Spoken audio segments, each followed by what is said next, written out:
After my failed edge jointing showed me that my router blade actually comes out on a very slight angle, I think it's because of the routing I did down here to make the base not perfectly flat anymore.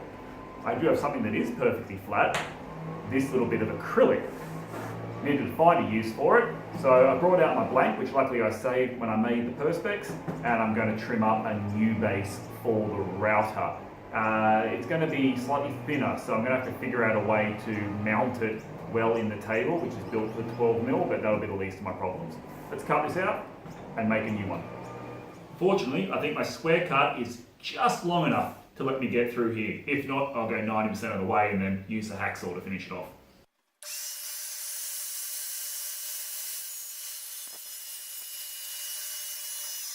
This thing has saved me so much time already. If you don't have a table saw and you rely on a circular saw, highly recommend. One of my favourite games as a teenager, early teenager, was Civilization 2 Alpha Centauri. I still remember so much from that game, and here a quote from one of the technology breakthroughs comes. We use crude tools to make better tools, and better tools to make more precise tools. And that's exactly what's going on here. I'm going to use my double-sided tape to stick the blank, which I saved for just this instance, to the piece of 4.5mm perspex. And then I'm going to use my router with a flush trim bit to make it exactly the same size as this.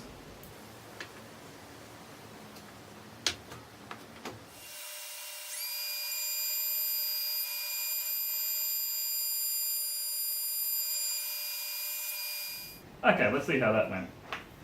Should be routed on all sides. Try and pull this apart.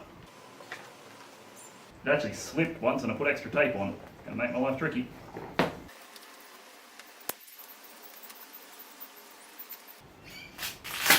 There we go. Fantastic.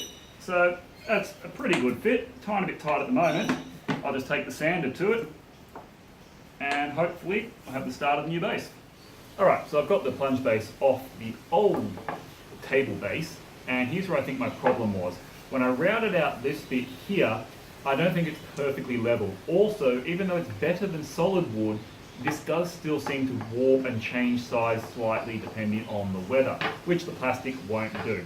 So now, making sure I have these lined up the same way, I can simply use the old base to mark my holes for the new base.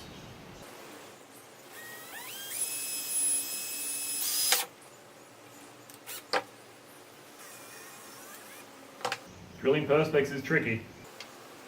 I think I'm okay. I've cracked it a little bit. I think I'm going to go to a smaller bit and do pilot holes first though.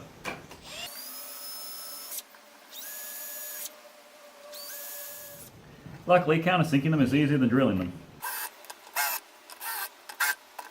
That feels flush, but it doesn't leave much material for the little screw to hold on to. As a popular brand of chewy breath mint says, it's moments like these. I countersunk the holes on the wrong bloody side of the plastic, didn't I? So now it fits in beautifully this way. That ain't going to work terribly well. I'm hoping I can shave off some with a sander to make it fit the other way instead. Oh well. Fortunately, a little bit of sanding got me out of the little pickle, and it fits now. Can test the countersinks. No noise, no noise, no noise. Can you hear that? Just means that that one there is not quite in enough. Alright, we'll sink that one down, and then hopefully this is right. I'll just need to super glue some little corners on here to rise it up to the correct level, same as a 12mm board. Now the base is nice and smooth. I've got my V bit, if you can see that, in there, and I'm going to make the initial plunge just through the perspex so I can get the wider bits through next. There you go, nice small hole to start. So here's another advantage of the perspex, I think, over the plywood. Not only is it a bit thinner and I can see through it, but look at the swelling on this. It no longer fits. I've cut these out just to put on the corners to raise them up to the correct height, because these are 12mm and this is only 4.5. So I just wanted to shape them very, very quickly to round over the edges on here, but in trying to install that, and it simply will not fit. The good news is that that must mean I can probably replace all of these bases with perspex eventually, although this is the one I probably use the least, and that way I won't have the height difference to make up to begin with. Oh well, give it a crack.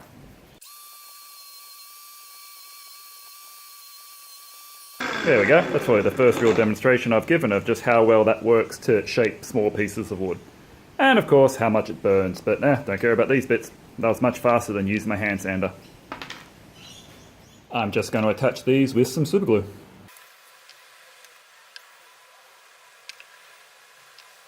Version 2 of the router base is complete.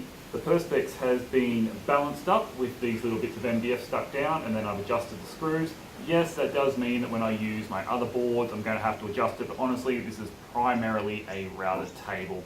So a couple of seconds it'll take me to fix it. And I think with how well this perspex looks, I may just make the other boards out of perspex too, and that will solve all those problems.